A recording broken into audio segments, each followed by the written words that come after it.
Hi everyone, I am Nor Kyle of the Nine-Sided Circle. Thanks for joining us again on our channel.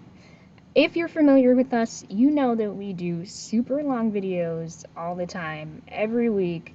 Almost without fail, they're going to be over an hour long. So Mushtak and I had this idea that we should do shorter videos. And we thought it would be fun if each of us did our own videos in our own way, talking about topics that are important to each of us. It'll be a good experience for each of us, and I think it'll be a lot of fun for you guys as well. So thank you for joining me. I've decided to call my series Light the Lantern with Nor Kyle. I hope you enjoy.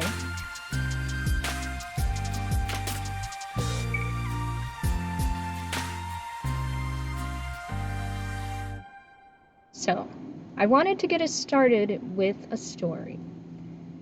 When I was in my teens and 20s, I had a very specific image of what a spiritual life was supposed to look like. Of course, it was pretty stereotypical in that I had this vision that it would involve being a monk, cloistered in a monastery, giving up worldly things, not worrying about where the next meal was going to come from, so much as being extremely disciplined and being extremely devoted. And yeah, that sounds kind of fantastic for some of us, but for me, I realized that it was a fantasy of escapism. I definitely believe that now. And the reason for that is I was going through a lot of stress in my life during those periods. And yet also, I had this real calling for spiritual life. But I didn't know what that was supposed to look like, really. So this stereotypical vision kind of filled that void. And I felt often like somehow I was falling short. At some point, ironically enough, during a spiritual retreat in which I had set myself, away from the world, I realized for the long term that was not the lifestyle I wanted. I wanted to use my life as the training ground for my spiritual practice. I just had a sense that that was what was going to work best for me. And I had a sense that avoiding my life was probably going to be a disaster. Not that, going to a monastery is everybody's idea of escapism. I think that it's unique. I think everybody has their own particular calling if they're called to a spiritual path. But we do need to be discerning about what's the right fit for us. And so for people like me, and perhaps for you as well, our path may be the path of the householder rather than the path of the monk. And the thing is, I think people think the monastic life is pretty difficult. And that may be so. I actually do think that some people are called to that life in a genuine way, and it allows them to do incredible things that bring great beauty to this world and that allow them to make wonderful contributions to their communities, to their organizations, all that. At the same time, the way of the householder is its own unique, special path with its own unique, special blessings and struggles and lessons, deep lessons. I would say, in a sense, the way of the householder is harder because you are struggling to deepen your spiritual maturity in the midst of it all, in the chaos, in the push and pull of all the things that tug at our attention, that obligate us to care about them, all of that stuff. So here's the deal. If you want to live a spiritual life, that does not mean you have to give up the things that make you feel passionate, that make you feel excited to be alive. If you are looking to have a partnership, if you are looking to have a successful career, if you are looking to have lots of children, all of those things become a training ground for you in your spiritual development if you let them become so. So let's say in an intimate partnership, for instance, so many things come up that become like sand grains in an oyster that motivate the oyster to form a pearl. And what I mean by that is the people who are close to us, especially if it's a healthy relationship, they bring out the very best in us. They give us the opportunity to discover parts of ourselves that we never knew existed. At the same time, they often notice patterns and habits that we've never noticed about ourselves. And again, in a healthy relationship, those things may be gently pointed out to us so that we can learn from them.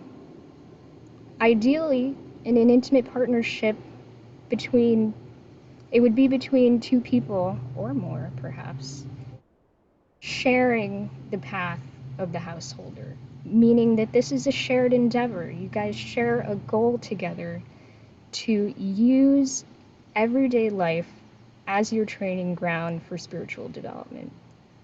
So you're encouraging each other, you are lovingly challenging each other every step of the way.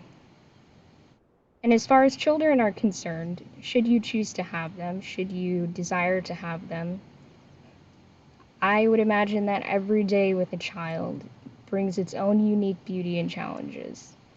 I mean, think about how much this being depends on you. You do not get to put your desires before their needs until that child grows up and is able to sort out that stuff for themselves, right?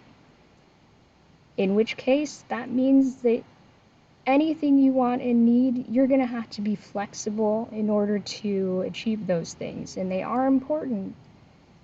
But there's a humility, and a compassion, and a flexibility, a resilience, a creativity that emerges out of working around challenges, like making sure your child feels loved, cared for, safe, and that they have everything they need to flourish. And of course, they're going to be watching you and learning from your actions. So your actions matter just as much as what you say.